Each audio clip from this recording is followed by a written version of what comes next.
Canto 34 from the Divine Comedy by Dante Alighieri.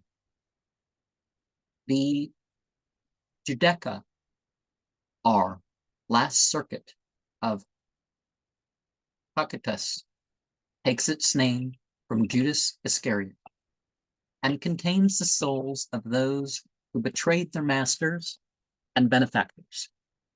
The arch-traitor Satan, emperor of the realm of sorrow, stands fixed in the center of it, and he too is punished by his own sin. All the streams of guilt keep flowing back to him as their source, and from beneath his three faces, shadows of his consciousness, issue forth the mighty wings with which he struggles, as it were, to raise himself, and sends out winds that freeze him only the more firmly in his ever-swelling march. Dante has to take a full view of him, too, and then is carried through the center by his mystic guide, grappling on the hair of Satan, not without significance, and set down on the other face of the Judeca. And now the bitter journey of our pilgrim is over, and a tone of gladness goes through the remaining verses. Hell is now behind him, and the stars of heaven above he has got beyond the everlasting no, and is sore travailed, and the way is long and difficult, but it leads from darkness to the bright world. After some brief inquiries, without caring for any repose, by aid of the heaven-sent wisdom, he plucks himself from the abyss and follows climbing till they see the stars in the opposite hemisphere. Vexilla regis produunt inferni towards us. Therefore, look in front of thee, my master said, if thou discernest him. And this is a parody of the first line of a Latin hymn by Fortunatus of the 6th century of the Common Era. Vexilla regis produunt. The advancing standards are the wings of Lucifer. As when a thick mist breathes, or when the night comes on our hemisphere, a mill which the wind turns appears at distance. Such an edifice did I now seem to see, and for the wind shrunk back behind my guide, because no other shed was there. Already I had come, and with fear I put it into verse, where the souls were wholly covered and shone through like straw in glass. Some are lying, some stand upright, this on its head, and that upon its soles. Another, like a bow, bends face to feet. When we had proceeded in so far that it pleased my guide to show me the creature which was once so fair, he took himself from before me and made me stop, saying, lo, this, and lo, the place. It behooves thee to arm thyself with fortitude. How ice chill and hoarse I then became, ask not, O reader, for I write it down, because all speech would fail to tell. I did not die, and did not remain alive. Now think for thyself, if thou hast any grain of ingenuity, what I became, deprived of both death and life. The emperor of the dolorous realm, From mid-breast stood forth, out of the ice, and I in size am likelier to a giant. Then the giants are to his arms. Mark now how great that whole must be, which corresponds to such a part. If he was once as beautiful as he is ugly now, and lifted up his brows against his maker, well may all affliction come from him. Oh, how great a marvel seemed it to me when I saw three faces on his head, the one in front, and it was fiery red. The others were two that were adjoined to this, above the very middle of each shoulder, and they were joined at his crest, and the right seemed between white and yellow. The left was such to look upon as they who come from where the Nile descends. The red, yellow, and black faces have been variously explained. The best interpretation seems to be the one which makes them representative of hatred, impotence, and ignorance, the qualities opposed to those of the Holy Trinity. And one might also say that European, Asiatic, and Negroid. Under each there issued forth two mighty wings, of size befitting such a bird. Sea sails I never saw so broad.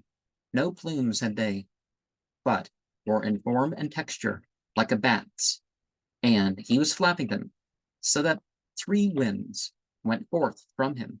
Thereby Pactus was all frozen. With 6 eyes he wept, and down 3 chins gushed tears and bloody foam. Remember that bit from the Enochian Key, from their mouths run seas of blood. In every mouth he champed a sinner with his teeth, like a brake, so that he thus kept 3 of them in torment. To the one in front, the biting was not, compared with the tearing, for at times the back of him remained quite stripped of skin. That soul up there, which suffers greatest punishment, said the master, is Judas Iscariot, who has his head within, and outside flies his legs. There's also a Gospel of Judas who takes a different approach, right? Of the other 2 who have their heads beneath, the one who hangs from the black visage is Brutus. See how he writhes himself and utters not a word. And the other is Cassius, who seems so stark of limb, but night is reascending. And now we must depart, for we have seen the whole.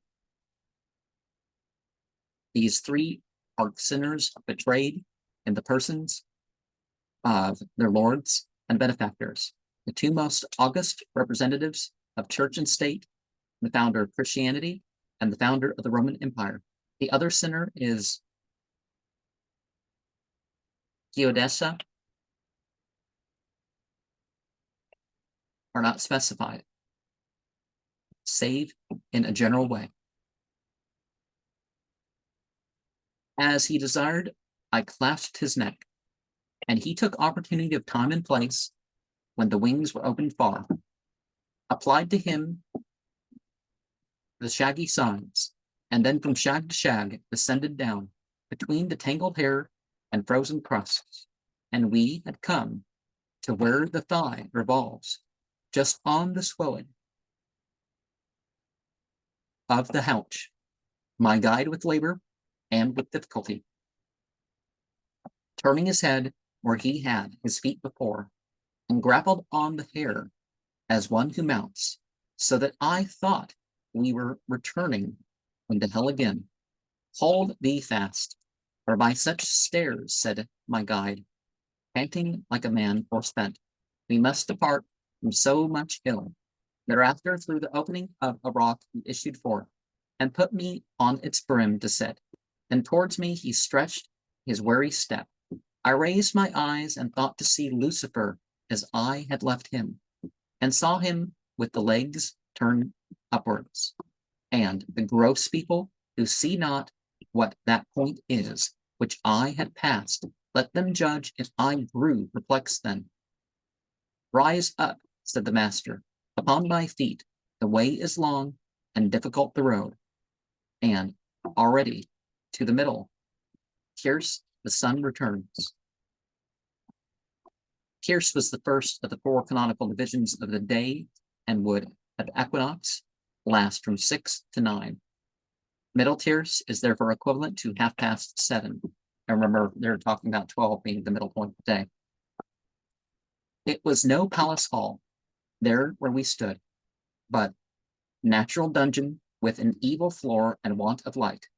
Before I pluck myself from the abyss, said I, when risen up, O master, speak to me a little, and draw me out of error. Where is the ice and this? How is he fixed thus upside down? And how in so short a time has the sun from eve to morn made transit? And he to me, thou imaginest that thou art still upon the other side of the center, where I caught hold on the hair of the evil worm which pierces through the world. Thou wast on that side so long as I descended. When I turned myself, thou then didst pass the point to which all gravities from every part are drawn. And 6 o'clock on the Saturday evening is the night reascending. That's what's meant there. And now thou art arrived beneath the hemisphere opposed to that which canopies the great dry land, and underneath whose summit was consumed the man who, without sin, was born and lived. Thou hast thy feet upon a little sphere which forms the other face of the Judecca. Here it is morn, when it is evening there, and this fiend who made a ladder for us with his hair is still fixed as he was before. On this side fell he down from heaven, and the land which erst stood out there, through fear of him, veiled itself with sea, and came to our hemisphere, and perhaps in order to escape from him, that which on this side appears left here the empty space, and upwards rushed.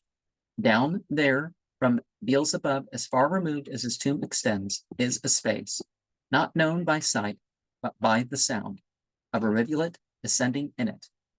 Along the hollow of a rock, which it is eaten out with tortuous course and slow declivity, the guide and I entered by that hidden road to return into the bright world, and without caring for any rest, we mounted up, he first and I second, so far that I distinguished through a round opening the beauteous things which heaven bears, and thence we issued out again to see the stars.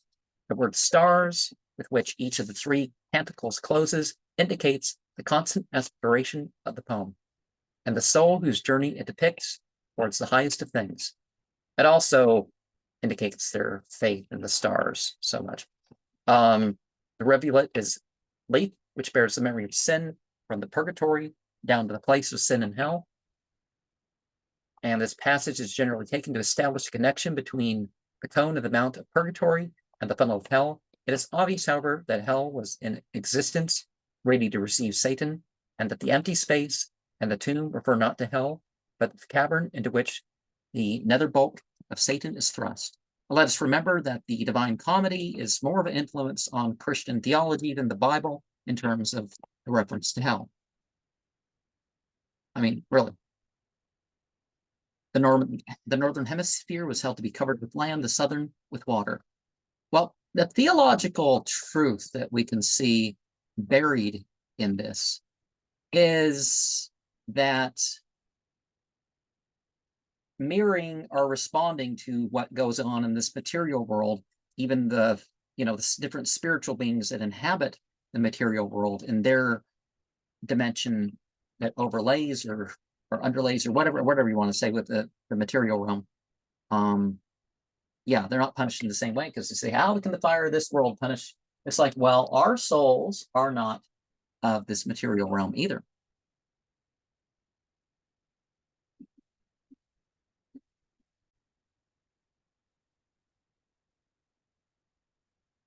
So there are some textual variations of the hymn Vexilla Regis Prodeunt. And in stanzas 7 and 8, okay, it was originally 8 stanzas, and they were replaced by new ones. O crux, ave spes unica, and the doxology, te summa gius trinatus, and they were retained in some places. And so the royal banner forward goes, the mystic cross refulgent glows, where he in flesh who made upon the tree of pain is laid. O cross, all hail, sole hope abide with us now in this passion tide, new grace in pious hearts implant, and pardon to the guilty grant. The mighty Trinity, one God. Yeah, right. How can one God be 3 gods? Let every living creature laud, whom by the cross thou dost deliver. O guide and govern now and ever. Amen. And then the revised. Abroad the regal banners fly, now shines the cross's mystery, upon it life did death endure, and yet by death did life procure. Hail cross of hopes, the most sublime. Well, in the Bible, you take up your cross and follow rather than, Now in this mournful passion time, grant to the just increase of grace, and every sinner's crimes efface. Blessed Trinity, salvation's spring, may every soul thy praises sing. To those thou grantest conquest, by the holy cross rewards apply. Amen. And so it kind of goes down and up and down and up and down and up in terms of its beat. So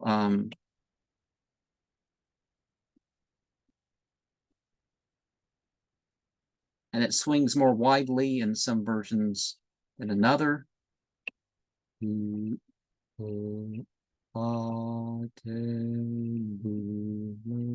Okay. So the original text was Vexilla regis prodeunt, foget crucis mysterium, quoquam carnis conditor, suspensas es patiburo, o cruxa vespes unica, hoc passionis tempor, aug pies justitiam, rais dona veniam, te summa Deus Trinitas, collaudet omnis spiritas, quas per crucis mysterium, salvas rege per sacula. Amen. And so that's 1, 6, and 7. And revise for Strauss 1, 6, and 7. Vexilla regis prodeunt, foget crucis mysterium, qua vita mortem pertuit, et morte vitam protulit. O cruxa vespes unica, hoc passionis tempor, pies audau gratium, rais delle crimina, te fons salutis trinitas, collaudet omnis spiritas, quaebas crucas victoriam largires ad premium. Amen. And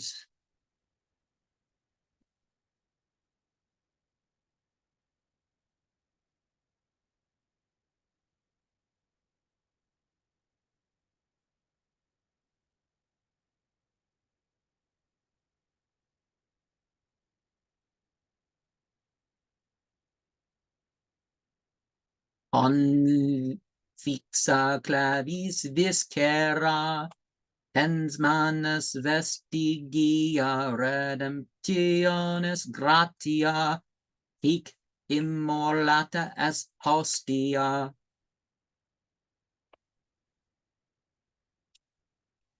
Fundis aroma cortic, ventis sapor nectara, iocunda fructa fructiri, claudis triumpho nobili, salv ara salvictima de passionis gloria, qua vita mortem pertulit, et morte vitam redit.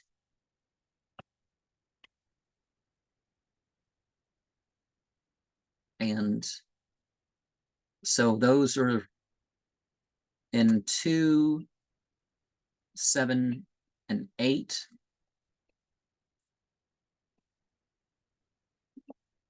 We see some variations not in the other. And so 3, 4, 5, and 6, who wounded with a direful spear, did purposely to wash us clear from stain of sin, pour out a flood of precious water mixed with blood. That, well, the whole blood and water thing, see, originally with a myth with a female crucified hero, but at least I think it was originally with a female crucified hero in India. But, that which the prophet king of old hath in mysterious verse foretold is now accomplished, whilst we see God ruling the nations form a tree, a lovely and refulgent tree, adorned with purple majesty, called from a worthy stock to bear those limbs which sanctified were. Blessed tree whose happy branches bore the wealth that did the world restore, the beam that did the body weigh, which raised up hell's expected prey. And then skip 2 and hail cross of hopes, the most sublime, now in the mournful passion time, grant thee just increase of grace in every sinner's crimes efface. Blessed Trinity, salvation spring, may every soul thy praises sing. To those that grantest conquest by the holy cross, Lord supply. Amen. Okay, we didn't have that, but the last one, feast of the exaltation of the cross on this triumphant day. So the last verse, in festo exaltationis sancta crucis, in hac triumphi gloria. And 2 verses before that, O crux ave spex unica hoc passionis tempora, dies del gratiam restirat crimina. Okay, we have that right. Defon solitius trinitas collatus omnia spiritus, quos voco cursus mysterium salvus fave per sacula. Amen. And then before that, 3 to 4, this one, quo vulneratas in super mucrondirancea ut nas lavaret crimin mana virunda et sanguine.